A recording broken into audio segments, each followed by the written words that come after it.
ซินโมบายมิวสิกสบายดีเนาะมื้อนี้เฮาสิมาเว้าเรื่องสัญญาณเนาะผู้ใดที่ว่าสัญญาณอ่อนหรือว่าโทรแล้วมันแบบสัญญาณบ่แรงเบื้องต้นแล้วอยากให้เช็กเบิ่งการตั้งค่าของ APN เนาะว่าสิเป็นหลักเก้าหรือหลักห้าผู้ใดใช้เครือข่ายใดเครือข่ายหลักเจ็ดก็คือกันอย่าลืมมาเช็กตัวนี้เนาะเข้าการตั้งค่าปึ๊บแล้วมาเช็กอยู่ที่การตั้งค่าซิมและเครือข่ายเด้อเข้าไปเลยแล้วมากดว่าเบอร์เน็ตเฮาในปัจจุบันนี้เฮาใช้หลัก5หรือหลัก9แล้วมันจะขึ้นสู่นี้เนาะไอ้ลาวโทรคมนี่เป็นของหลัก5 Unitel เป็นของหลัก9สัญลักษณ์เลข1เลข2ก็คือซิม1ซิม2แล้วเฮามาเบิ่งข้อมูลมือถือตัวที่เฮาเติมเงินเข้าไปนี่ถูกบ่เฮาตั้งซิม1หรือซิม2ซิมเน็ตถ้าเราตั้งซิม2เฮาก็เลือกซิม2ถ้าเราตั้งซิม1เฮาก็เลือกซิม1นี่เนาะแล้วการโทรคือกันเฮาเลือกให้มันถามทุกครั้งว่าสิโทรซิม1หรือซิม2เนาะเฮาก็เลือกตัวนี้ถ้าเฮาตั้งค่าอยู่ที่ซิม1เฮาสิเติมเงินก็ไหลเข้าเงินก็เข้าแต่ซิม1เนาะ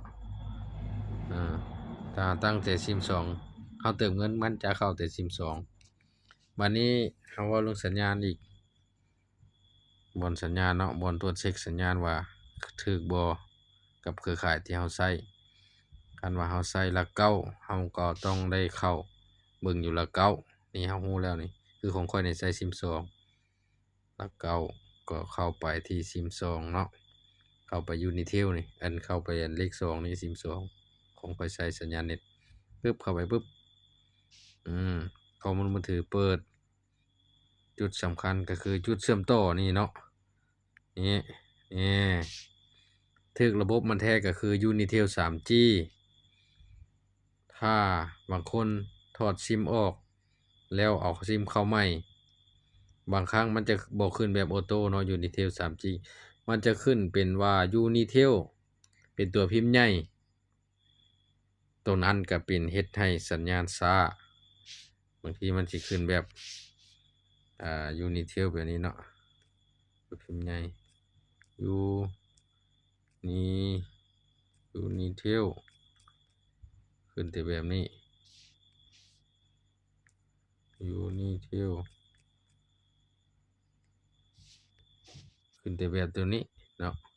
นี่แบบนี้แบบตัวสุดท้ายนี่ตัวที่3นี่ก็บ่ได้เห็นสัญญาณขึ้น4G เนาะแต่เฮาสื่อสารในเวลาเฮาใช้งานจะมีความช้าความอืดเราต้องแก้ไขใหม่การเห็นแบบนี้เนาะเครือข่ายของไปเห็นเป็นแบบนี้เฮาเข้ามา3จำนี้เฮารีเซ็ตเป็นค่าเริ่มต้นปึ๊บ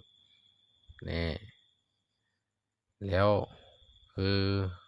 พวกเวอร์ชันใหม่มันจะเป็นออโต้เลยมันจะมี Unitel 3G เนาะบางรุ่นเวอร์ชันเก่าหรือเป็นหน่วยแบรนด์อื่นมันจะบ่ขึ้นแบบออโต้มันจะขึ้นเป็น Unitel แบบนี้ค้างไว้บ่มี 3G ถ้าขึ้นแบบนี้ถือว่าโอเคเนาะถ้าบ่มีสัญญาณก็แนะนำให้ไปหาร้านซ่อมหาสร้างเพิ่นกวดเช็กหรือว่าเข้าไปศูนย์ซ่อมมาแหละ บ่แม่นศูนย์ Unitel เด้อตัวนี้เด้อถ้าว่าเข้านี่ระบบนี้ถูกต้องตัวนี้เป็นหลัก9เนาะเว้า Unitel ถ้าเป็นหลัก5ก็เป็นแบบอื่นอีกเด้อล่ะบ่เป็นได้ Unitel 3G เด้อเป็นหลัก5 3G 4G เป็นหลัก5ก็คือซิม1นี่เนาะเฮาก็ต้องตรวจเช็กอยู่หลัก5ซิม1ก็คือเข้าเบิ่งจุดเชื่อมต่อถูกบ่นี่ LTC Net ถูกต้องถ้ามันอยู่ในห้องที่ว่า LTC 4G นี่เจ้าลิ้นได้แต่มันขาดหายเจ้าได้ยินค่อยบ่ได้ยินเจ้าแบบนี้นะเป็นบทเป็นบาทบ่เป็นถ้อยเป็นความเนาะเฮาก็ต้องได้ทำการแก้ไขให้เลือกเป็น LTC Net เป็นตัวน้อยถ้ามันบ่มีอยู่ในจุดนี้เจ้าก็มาใส่ที่หมายบวกนี่เพิ่มเขียนใหม่เข้าไปเลย เขียนห้องชื่อนี่กับห้อง APN นี่2อย่าง LTCnet NET เขียนบ่ถูก LTCnet นี่เขียนแล้วตกลงแล้วมาเขียนห้องที่2อีกเขียนคือเก่า LTCnet NET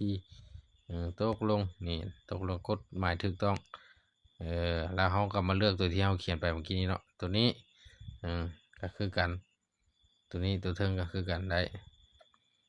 นี่ถือว่านี่ถูกต้องถ้าเป็นตัวนี้แม่นบ่ถูกต้องตัวนี้นี่ถูกต้องนี่ตัวนี้ถูกต้องรีเซ็ตค่าเริ่มต้นใหม่นี่มันมีมาแบบออโต้แล้วบางเครื่องจะบ่มีมาเนาะมีมาแต่บางเครื่องคลิกอยู่ใหม่ถูกอยู่อันน่ะอยู่ตัวอัน CG นี่ก็สัญญาณบ่แรงเราต้องให้อยู่ตัวนี้หลังจากนั้นเรากดกลับก็ได้แบบนี้นะถ้าเป็นเบอร์ละ5เด้อถ้าเป็นเบอร์ละ7ก็แปลกไปอีกเลยล่ะบ่คือเก่าถ้าเป็นเบอร์ละเป็นเบอร์ละ7เราก็ต้องเข้ามาจุดเชื่อมต่อคือเก่านั่นแหละ